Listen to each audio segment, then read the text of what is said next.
अस्सलाम वालेकुम। இன்னைக்கு நம்ம ஹபீஸ் கிச்சன்ல ஸ்வீட் ரெசிபி தான் பார்க்க போறோம். காஸ்ட்லியான இந்த ஸ்வீட்டை ஈஸியா வீட்ல எப்படி பண்ணலாம்ங்கறத பார்க்கலாம். அதுக்கு என்னென்ன பொருட்கள் தேவைங்கறதையும் பார்த்திரலாம். 4 டேபிள் ஸ்பூன் மைதா மாவு எடுத்து வச்சிருக்கேன். 3 டேபிள் ஸ்பூன் மில்க் பவுடர் எடுத்துர்க்கேன். 1 கப் சீனி எடுத்துர்க்கேன்.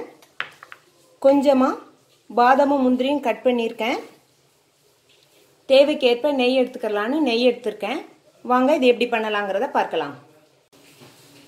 இந்த ஸ்வீட் பண்ணுறதுக்கு யூஸ் அண்ட் த்ரோ கப்பு தான் எடுத்திருக்கேன். இந்த கப்பில் எல்லாம் நெய் அப்ளை பண்ணிடலாம்.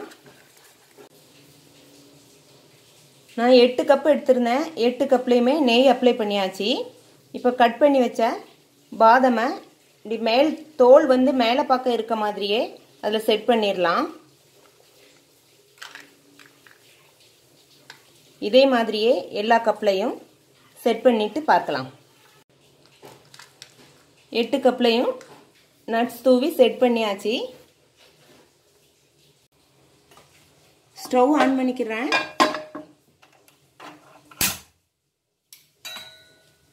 ஸ்டவ் ஆன் பண்ணியாச்சு. மெஷரிங் கப்புக்கு 1/2 கப் நெய் ஊற்றிக்கிறேன்.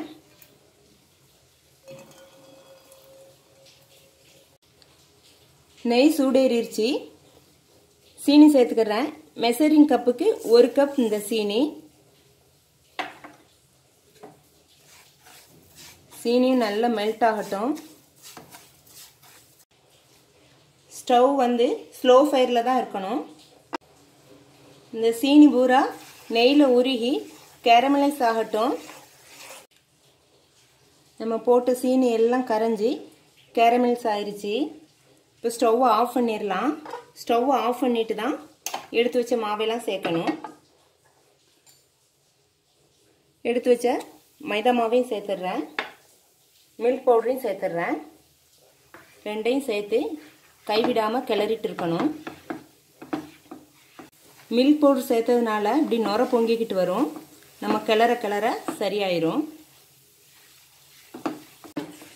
மில்க் பவுடரையும் மைதா மாவையும் சேர்க்கும் போது கண்டிப்பாக ஸ்டவ் ஆஃபாக தான் இருக்கணும். இந்த மாதிரி இப்படி இருக்கணும்.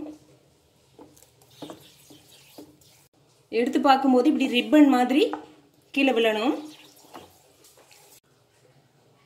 சூடாக இருக்கும்போதே 2 ஸ்பூன் இப்படி எடுத்து ஊற்றிடணும். இதே மாதிரியே எல்லா கப்லையும் ஊற்றிட்டு பார்க்கலாம். நான் எடுத்த 8 கப்புக்கும் டிரான்ஸ்ஃபர் பண்ணியாச்சு. வேகமாக சூட்டோட டிரான்ஸ்ஃபர் பண்ணிடணும். அப்படி இல்லைன்னா உறைஞ்சிரும். இது ஒரு 10 நிமிஷம் கழித்து பார்க்கலாம். 10 நிமிஷம் ஆயிடுச்சு. தொட்டு பார்த்தாலே தெரியும். கல் மாதிரி ஈருவி போய் இருக்கும். இப்போ இதை பேப்பர் கப்பை லைட்டாக இப்படி அழுத்தினாலே போதும். அழுத்திட்டு கையில் தட்டினா வந்துடும். அப்படி இல்லைன்னா நீங்கள் சிசர் வச்சு கூட கட் பண்ணி எடுத்துக்கலாம். காஸ்ட்லியான சூப்பரான டேஸ்டியான சோஹன் ஹல்வா ரெடி பண்ணியாச்சு வீட்டிலையே. இதை கடையில் வாங்க போகிறதா இருந்தால் 1 kg வந்து 700 ரூபாய் கூட சொல்லுவாங்க. இது சிம்பிளாக வீட்டில் கம்மியான ரேட்லையே வீட்டில் உள்ள பொருட்களை வச்சு நம்ம இந்த சோஹன் ஹல்வாவை ரெடி பண்ணியாச்சு. இந்த வீடியோ பிடிச்சிருந்தா லைக் பண்ணுங்க, ஷேர் பண்ணுங்க, சப்ஸ்கிரைப் பண்ணுங்க. அஸ்ஸலாமு அலைக்கும்.